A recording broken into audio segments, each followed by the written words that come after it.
عاملين ايه؟ يا رب تكونوا بخير. النهارده معانا فيديو جديد وحلقة جديدة معانا ومعاكم على قناتنا على اليوتيوب، ودرس جديد في تنعيم البشرة الاحترافي. النهارده الدرس بتاعنا هنعمل الصورة دي معانا رو، هنعمل لها تنعيم هاي اند للبشرة. تمام. الصورة دي متصورة لواحدة أجنبية اسمها مونيكا. تمام. ده سورس احنا منزلينه من على النت طبعا. تمام. هنبدأ نشتغل عليه. يا ريت قبل ما نبدأ ننزل نعمل لايك وسبسكرايب في القناة عشان يوصل لنا كل جديد، ونبدأ الحلقة بتاعتنا. يلا. هنعمل دبل لاير أول حاجة بالشكل ده، وهنعمل select subject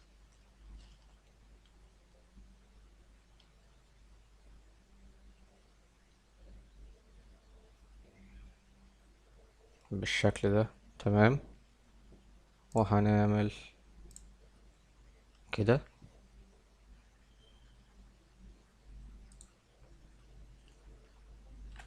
هنعمل delete للباك جراوند، هقول لكم ليه طبعا دلوقتي. هنيجي هنا هنعمل دي select، هنيجي للصورة دي بتاعتنا وهناخدها نحطها على الصورة دي، وهنبدأ نكبرها ونلفها بالشكل ده 90%، بحيث ان هي تبقى بالطول. تمام. هنبدأ نخليها على قد الصورة بتاعتنا كده، وهننزلها تحت الصورة دي. هنعملها multiply، وهنقلل الأوباسيتي بتاعها 60%، 65%. وهنيجي عند فلتر بلور، جاوشن بلور، وهنخليها 30%. لو مش عايزينها اللون ده ممكن نيجي هنا نخليها لونها ابيض بالشكل ده. فهمتوا احنا عملنا قص الخلفية لوحدها ليه وسيبنا الشخص؟ تمام. هنعمل لهم دمج كده مع بعض. تمام. ونبدأ نشتغل على الصورة بتاعتنا طبيعي جدا. طبعا احنا ممكن نغير الباك جراوند والجو ده، بس يعني ايه، هياخد مننا وقت طويل، وده مش موضوع الفيديو بتاعنا بتاع النهاردة. فاحنا هنبدأ على الصورة بتاعتنا. اول حاجة هنعملها دبل لاير تاني، وهنيجي عند كاميرا رو فلتر عشان الصورة بتاعتنا متصورة الإضاءة بتاعتها عالية جدا. تمام. هنيجي هنقلل اكسبوجر شوية، هنخليه 15%.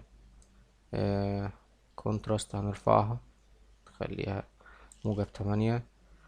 الهايلايت هنخليها -20. الوايت هنخليه -38. بلاك هنعليها هنخليها موجب 12. الشادو هنخلوها موجب 8.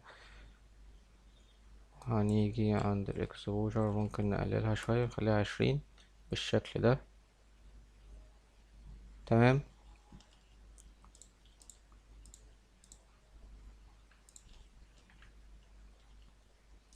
هنبدأ نشتغل على الصورة بتاعتنا عادي جدا. عندنا فلتر ميك اب ريتاتش، هندوس على ريفيس، هنخلي البلور بتاعنا 8.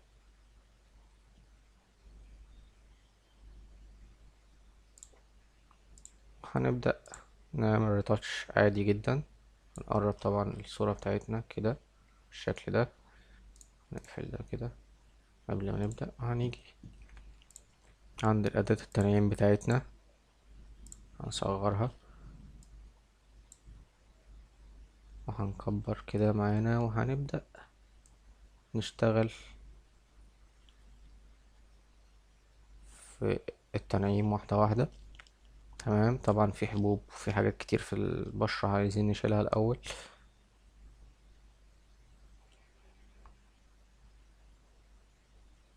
بس احنا هنشتغل تنعيم على خفيف كده في الأول. عشان يعني لو في حبوب او في اي حاجة، في حاجات تبقى صغيرة ما بتبانش، بتختفي مع التنعيم، وفي حاجات بتبقى محتاجة تتشال. تمام. احنا هنبدأ التنعيم بتاعنا خفيف جدا كده، واحدة واحدة.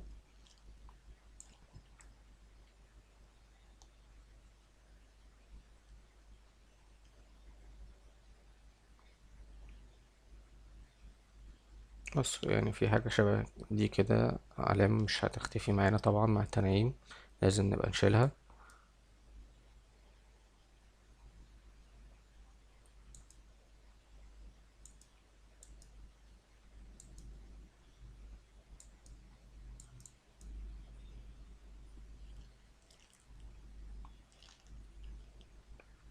بص، أهم حاجة وانت بتنعم تهتم بالخطوة دي جدا، لأن هي دي اللي بتخلي التفاصيل بتاعة الصورة بتاعتك شكلها لطيف وشكلها كويس واحترافي في الآخر. يعني كل ما انت تهتم بالتفاصيل الصغيرة، كل ما الصورة بتاعتك هتطلع بشكل أحسن. تمام. يعني هنا هننعم في حبوب بسيطة كده صغيرة، بتبدأ تخف شوية. تمام. فاحنا هنبدأ نمشي عليها واحدة واحدة كده، وهنمشي مع البشرة بتاعتنا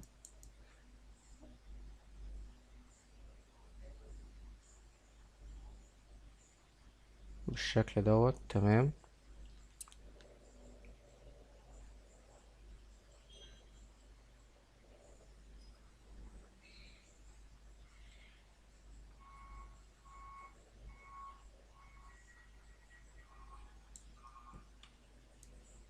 كويس كده جدا لحد هنا كده. تمام. الحتة دي لسه ما عملناهاش. تمام. فوق العين.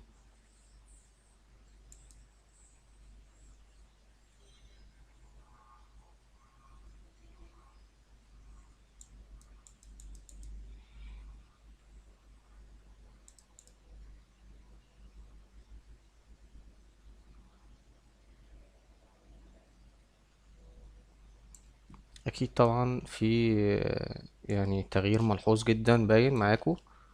هنبدأ نيجي هنا عند الديتيلز، وهنبدأ نشيل الحبوب اللي ظهرت معانا، هنصغر الأداة بتاعتنا. هنبدأ نعمل كده. طبعا في شعر وفي حاجات في البشرة على الوش، في هنا في التشققات بتاعت الوش هنا، في هنا الشعر هنسيبه دلوقتي. كده بالنسبة للحبوب طبعا تعتبر كده ما بقاش فيه حبوب ظاهرة. تمام. في تشققات في الشفايف، هنبدأ نشيلها واحدة واحدة. تمام.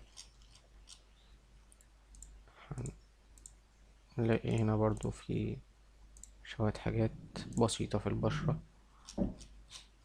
في حاجات هنا كده ممكن نبقى نشيلها، ما اتشالتش معانا. هنيجي هنا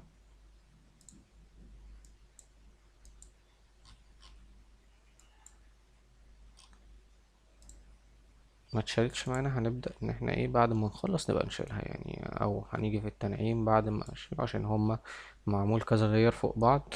يعني احنا دوست عليها مثلا كده ما اتشالتش، هيبقى هي تعتبر اتشالت في اللاير بتاعها دوت، عشان هو في كذا لاير فوق بعض.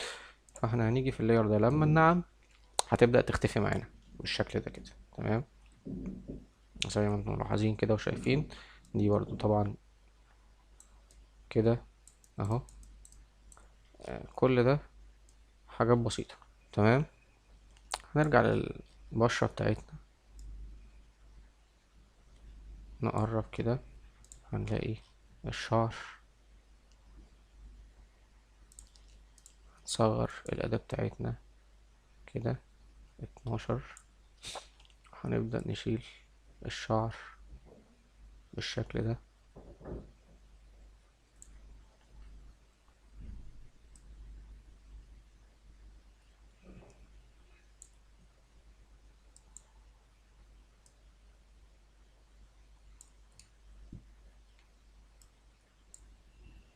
لاحظين طبعا انا مش عايز اسرع الفيديو ولا اوقفه عشان تبقوا يعني ايه مشاركين معايا كل تفاصيل احنا بنعملها. تمام.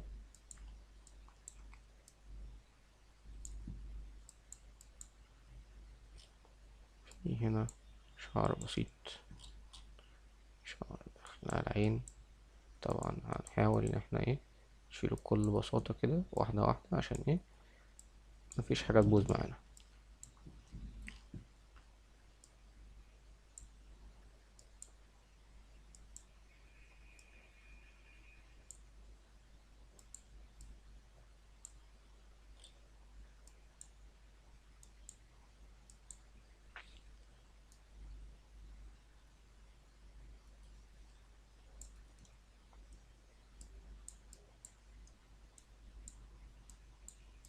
الى حد ما احنا كده قربنا نخلص مثلا. تمام. بالشكل ده كده في حاجات برضو في الحواجب مثلا زيادة شبه كده نشيلها ان احنا نخلي منظر الحاجب شكلها لطيف.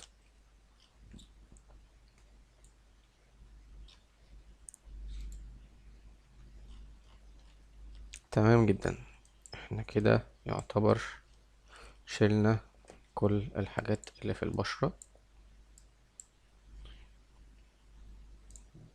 هنيجي حتى ان احنا نعمل قبل وبعد. ده كده قبل ما نشيل التفاصيل والنعم.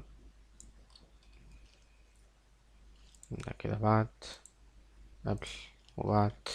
لو لقينا التنعيم بتاعنا اوفر شوية هنبدأ ان احنا نقلل الاوبستي بتاعه شوية. من هنا هنخليها 80% مثلا بالشكل ده.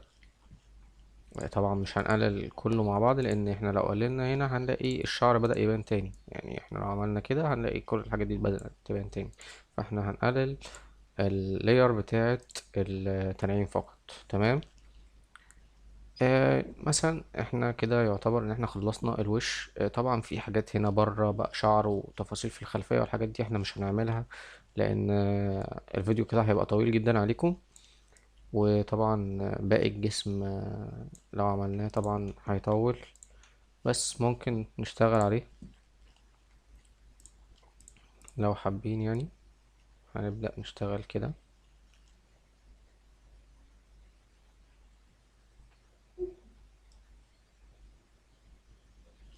اهم حاجة زي ما قلت لكم واحدة واحدة، بلاش استعجال، بلاش ان احنا نعمل كده مثلا.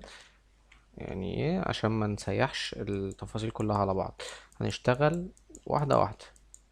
نشوف البشرة ماشية ازاي. يعني البشرة ماشية بالعرض هنمشي معاها بالعرض، ماشية بالطول هنمشي معاها بالطول واحدة واحدة. هندوس كليك ونسيب، هندوس كليك ونسيب، بحيث ايه ان يبقى الموضوع باين ان هو معانا طبيعي مش فيك. تمام. حاجة شبه كده هنبدأ ان احنا نظبطها. دي طبعا يعني فيها نسبة فوكس ضعيفة، يعني يعتبر اوت اوف فوكس. فاحنا هنظبطها عادي جدا ما فيهاش تفاصيل. يعني هنعم عادي جدا كده او كده ما فيهاش تفاصيل. يعني التفاصيل بتاعتها ضعيفة عشان اوت اوف فوكس. تمام. سوري دخلنا هنا على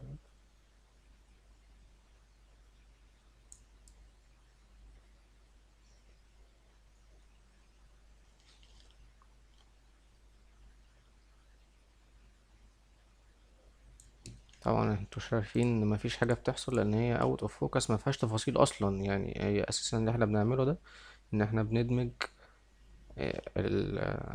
المسام ببعض. فهي ما فيهاش تفاصيل باينة ان هي تبان. تمام. فاحنا لو جينا هنا مثلا في الحتة الفوكس دي مثلا هتبدأ تبان معانا اللي احنا بنعمله.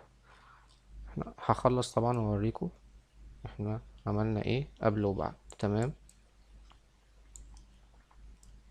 احنا كده يعتبر مثلا خلصنا بنسبة 80%.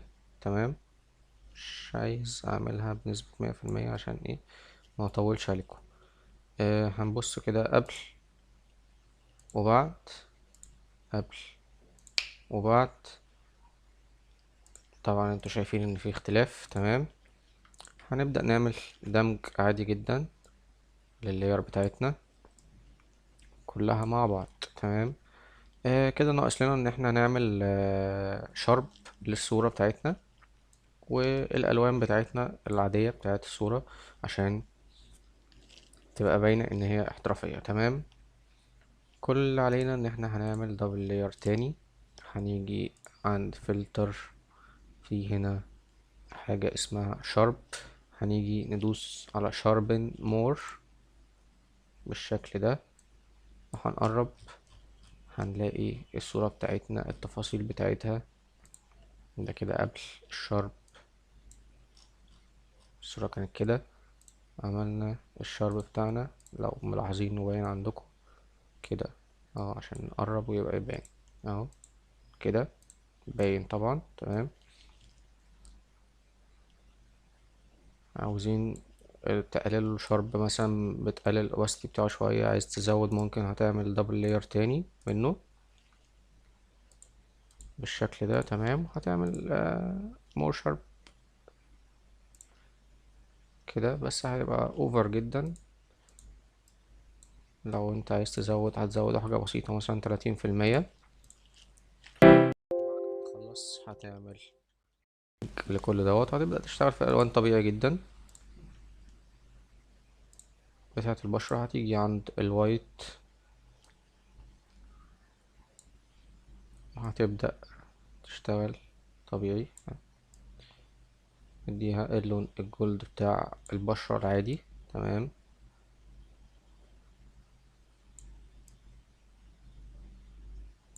طبعا بقى يعني عشان ما اطولش عليكم اكتر من كده، الفيديو بقى 17 دقيقة، فاشوفكم الفيديو الجاي او ممكن اعمل لكم تكملة بقى للالوان للفيديو، واشوفكم الفيديو الجاي.